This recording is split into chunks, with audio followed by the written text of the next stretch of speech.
Welcome to the Probability and Statistics course. Today's lesson is on hypothesis testing for two samples. We've seen what hypothesis testing is about. We saw in our last previous lesson that we are asking questions which we need to answer, and we saw how we can do hypothesis testing for one sample. In this lesson, we are going to see hypothesis testing for two samples. So we will have two samples, and we are going to test for the means, for proportions, and for the variances.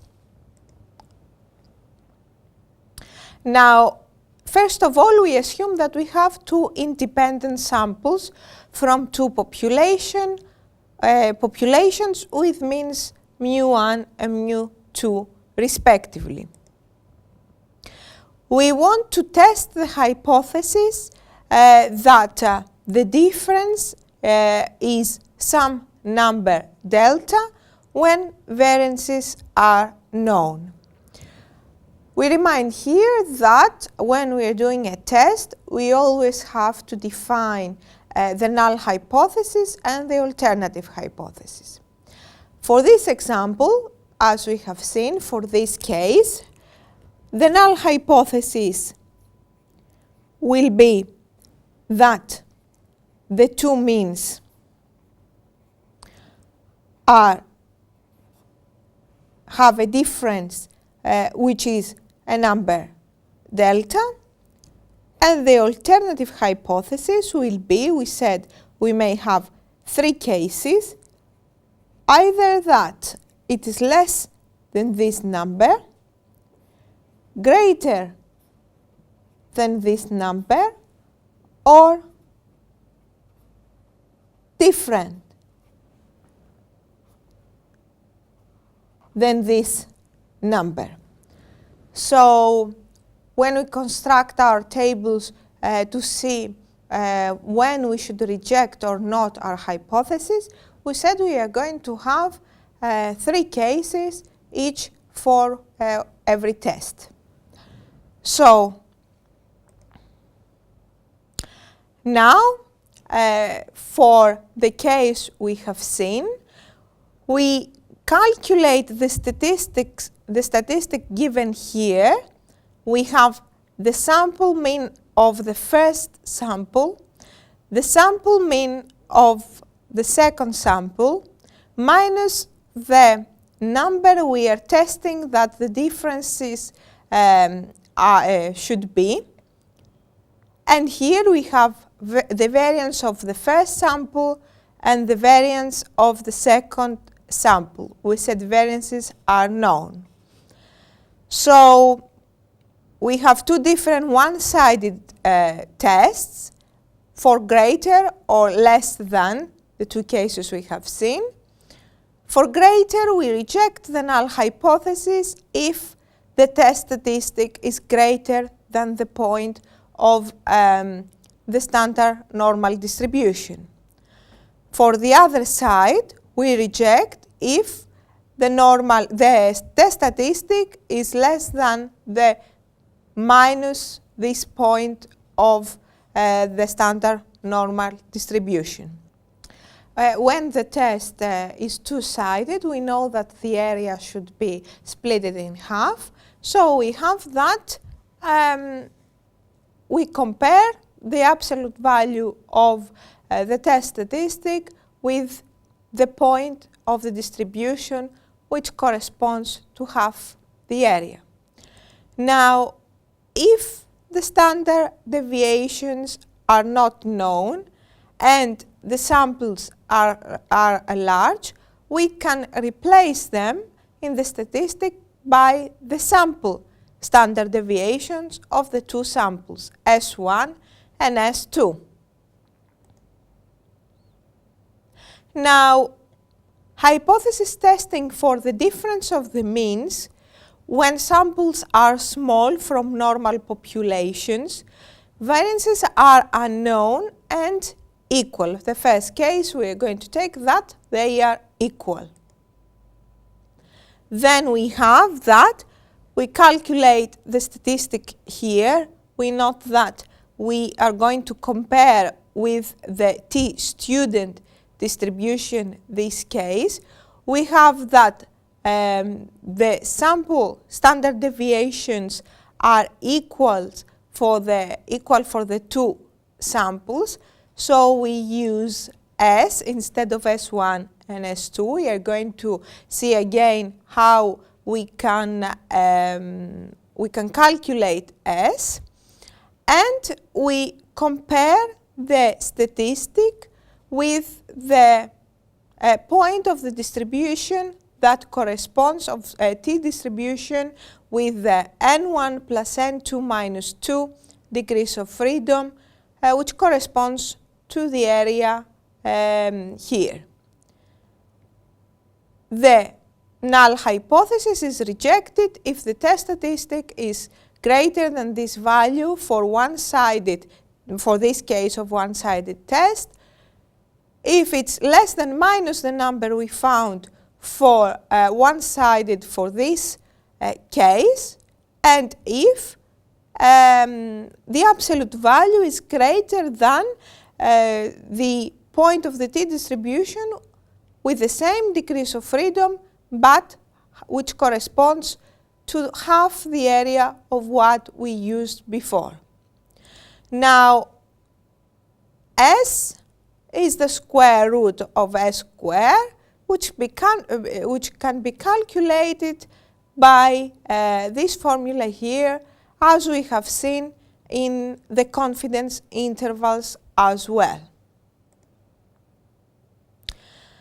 Now, let's see how we can test for the difference of the means when samples are small from normal populations. Variances are unknown and not equal this time.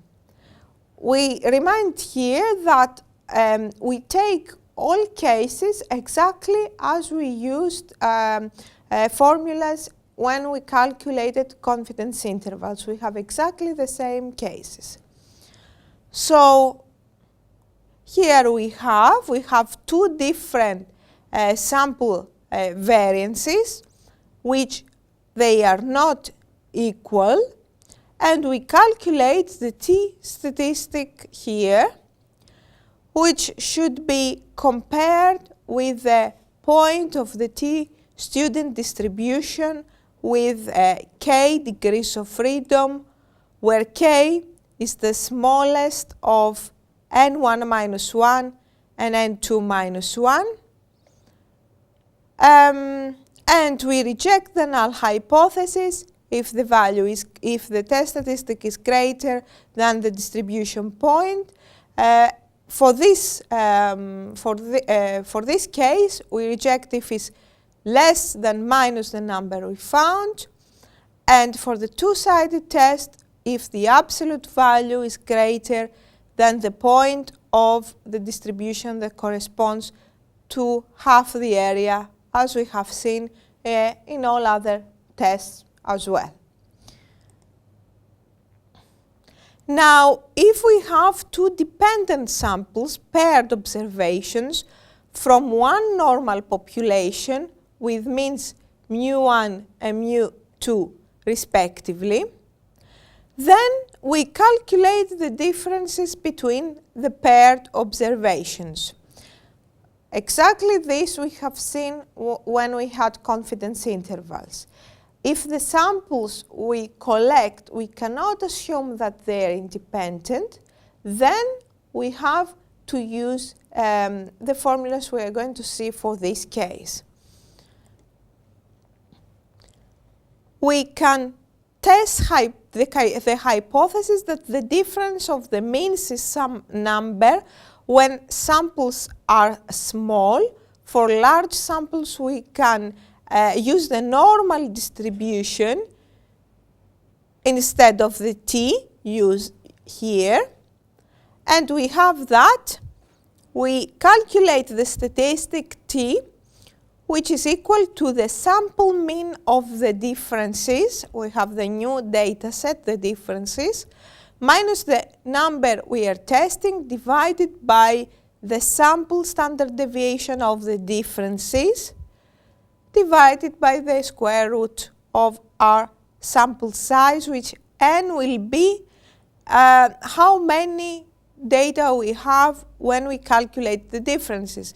It's actually because the two samples, if they are paired, they should be the same size, is actually the size of each sample. Again, here, as before, the same thinking. We have the three cases, one-sided greater, one-sided less, and two-sided. We see here the cases we reject, and we note that, again, that the degrees of freedom for this distribution, n minus 1, n is the number of data we have. We said it has to be the same number of data for the two samples. Now, the sample mean and the sample standard deviation are for the differences. We first need to calculate the differences between the data and then calculate these two numbers. Hypothesis testing for variances. The hypothesis testing for variances is not for difference in the variances as we did for the means, but is for the first variance divided by the second variance if it is 1, only for being 1, which as we have seen before, as we have said something when we calculate confidence intervals, this means is the same as asking if the two variances are equal. Because we have that, we're actually asking this question, which is the same as asking if variances are equal, and the alternative one, if one variance is less than the other, greater than the other,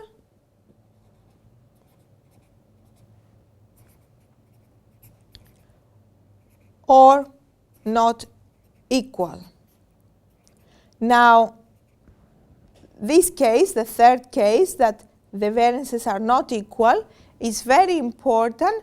As we have seen, it is used a lot to decide when the variances are unknown, if which of the tests we should use when testing for the differences of the means. Because as we have seen, there is one test if we assume that the population variances are equal, and another test if we assume that the population variances are not equal. If we don't know the values, we would first need to do this test in order to see if they are equal or not, and then decide which test we are going to use for the means. Now, in this case, when the samples are independent from normal populations, we see here, we have two cases. If the sample variance of the first sample is greater than the sample variance of the second sample, then we use S1 squared over S2 squared. On the other hand, the other way around, we use S2 squared over S1 squared. We are going to compare with F distribution. We reject for this part of the hypothesis. For this hypothesis, we reject the null hypothesis if the test statistic is greater than the point of the F distribution with n1, n2 degrees of freedom. We note here that F distribution, we have to calculate two different degrees of freedom. Here, the other one-sided test, we compare again f with the same point of the distribution, but this time we reject if f is less than this point. And the two-sided, we reject if f is greater than this with using half the area.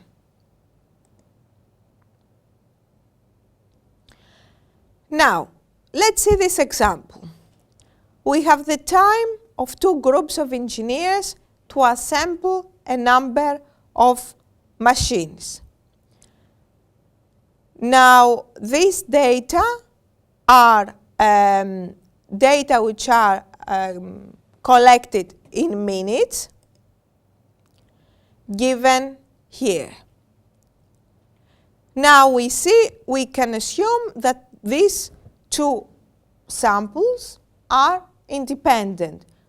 As we have seen this example again.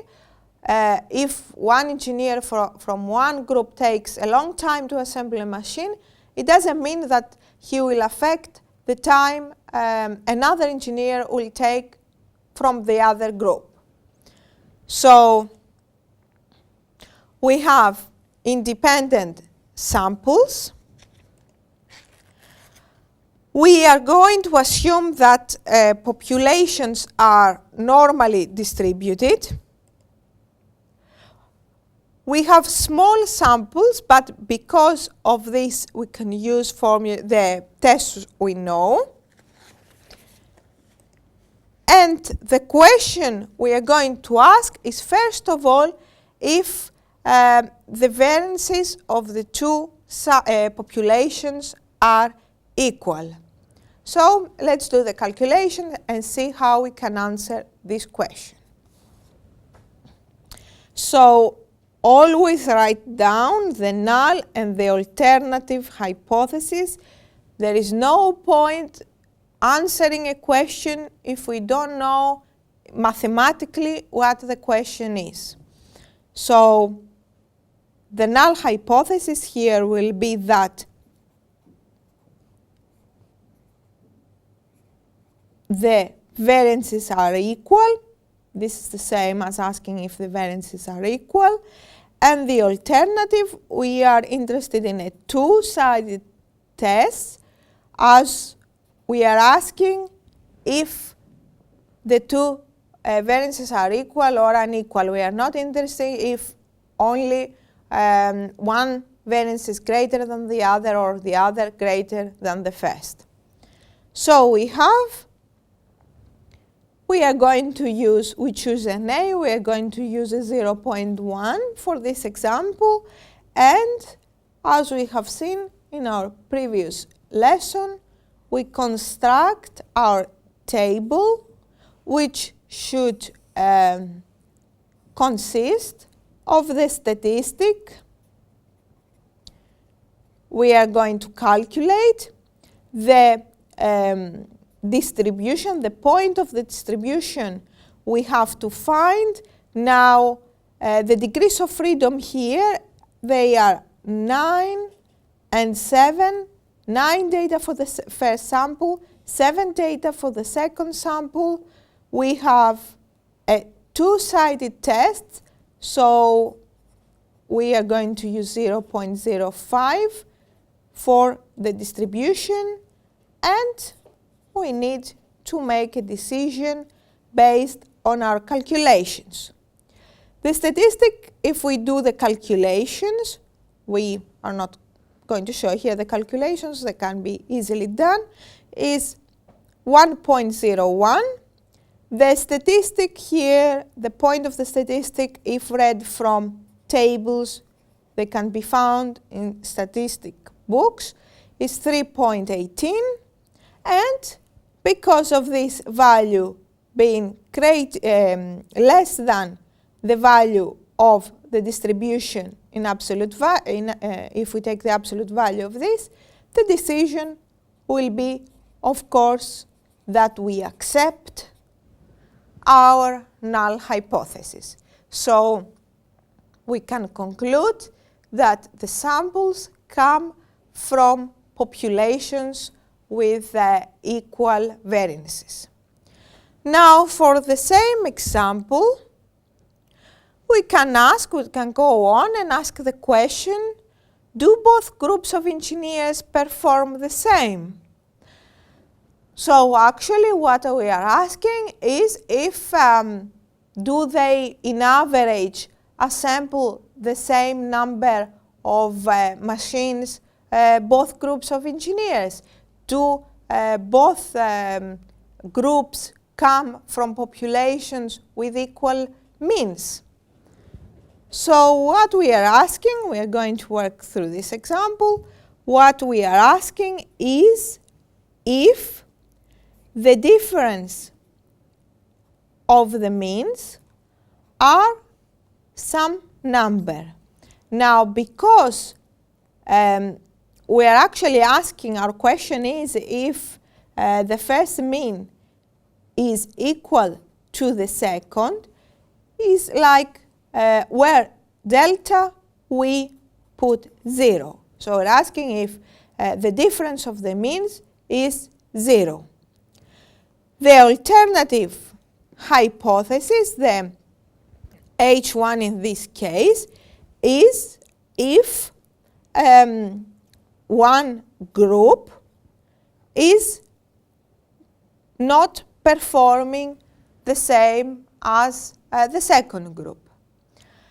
Let's make it a one-side test. How the answer could be the question could be said in order to use a one-side test. So if somebody had told us that the first group of engineers is not performing as well as the second group of engineers, so is the mean value of the second group less than the mean value of the second group, the populations of the second group? So in this case, what we would ask is if the mean value of the population of the first sample is less than the mean value of the population of the second sample. So we can calculate the variance, the common variance, as we have concluded that the two variances are equal from our previous test. So we can use the pooled estimate of the variance. And by choosing, let's choose A equals 0.1 and calculate the two sample means, we can construct our table in order to answer the question. As before,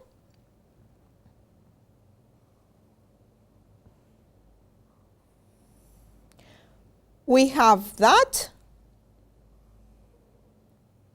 the statistic is minus 1.64.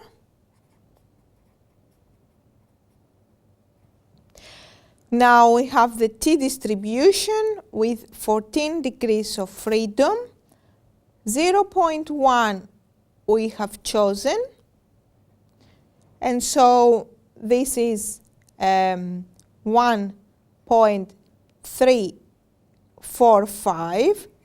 Now if we see this, we can see that this is actually less than minus this, so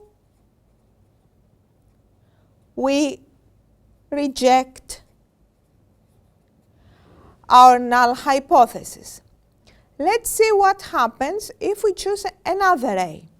If we choose A equals 0.05, then the distribution at this point is equal to 1761, And we can see that actually in this case, we wouldn't reject the null hypothesis. Now, we can see that rejecting or not the null hypothesis is actually, it depends on what A we have chosen. That's why we have actually, in real life, in real cases, we have to be careful and understand and know what A we want to be. We have said what A and what B, the two numbers are, the two probabilities are, the two types of errors. So we have to choose and be very careful when we reject or when we accept the null hypothesis, when we are very close at the values of the distributions. Now, another example, we have the time in minutes of same group, this time of engineers, to assemble machines of make A and B. And the question in this case is, does assembling of machine A take the same time as assembling machine B? Now in this case, we have two dependent samples. Let's see our data.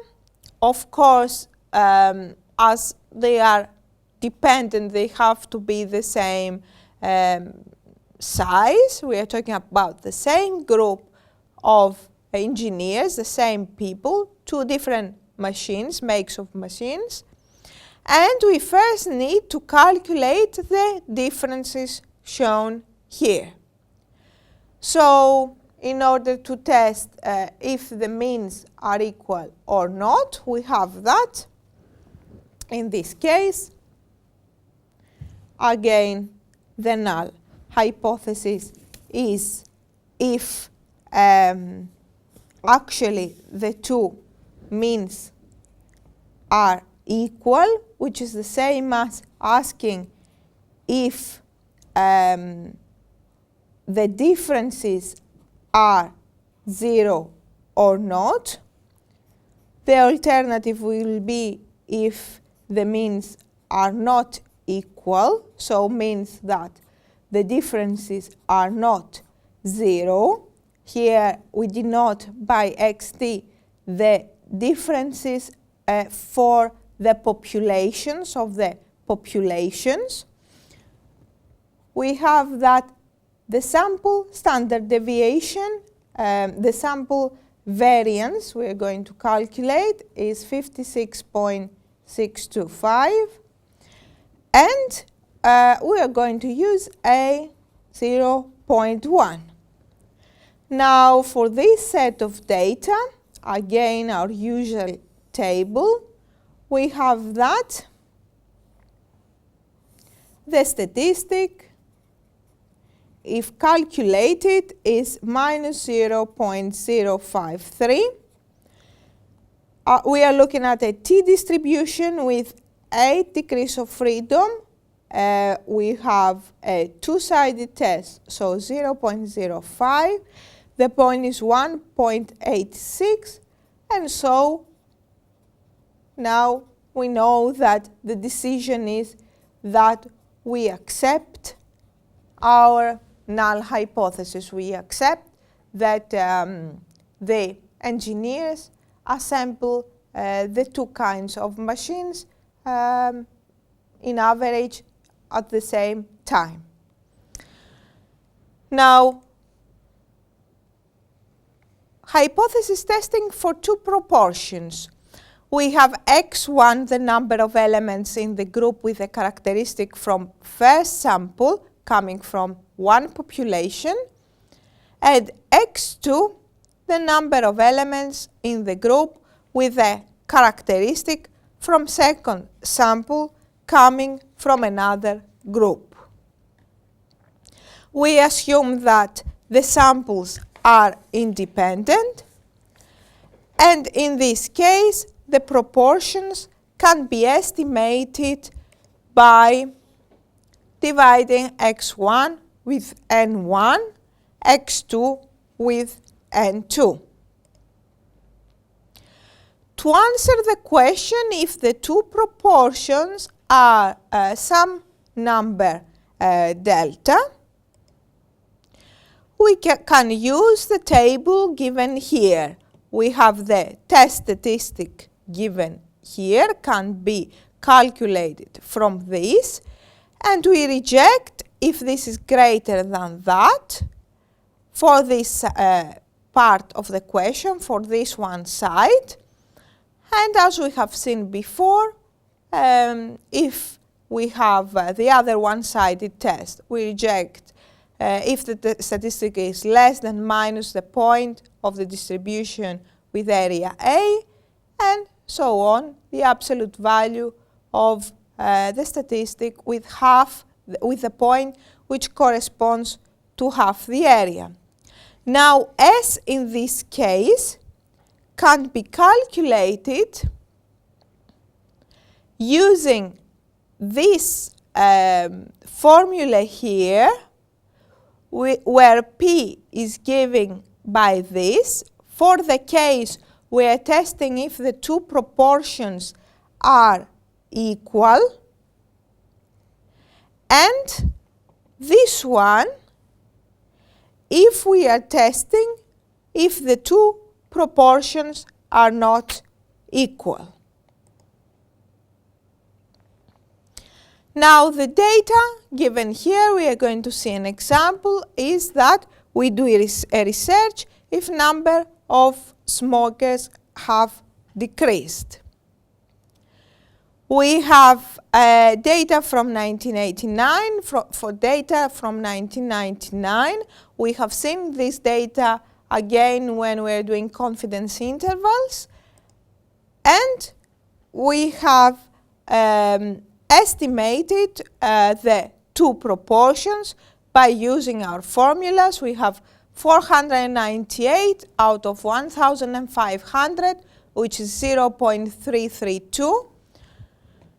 652 out of 2,000, which is 0.326. And we are asking if these two samples have come from two populations with the same proportions. So if actually the proportions are the same. So we'll work through this example as well. And we have that. Our question is if the proportion from this first sample is equal to the proportion of the second sample, delta here we have seen in the formulas is 0. And the alternative question, as we are interested if the number of people have increased, is if have decreased, is if the first sample had the proportion of the population was greater than the proportion from the second population. We choose A equal 0.05. We calculate the sample standard deviation, which is 0.016, and we have that. We have calculated P1, the estimate of P1, as we have seen, 0.332. P2 is 0.326. And now we can construct our usual table. We have that.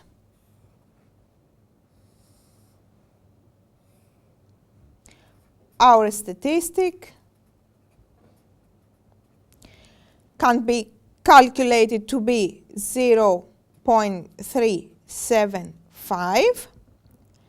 The point of the standard normal distribution for A, 0.332. 0.05 is 1.65. And so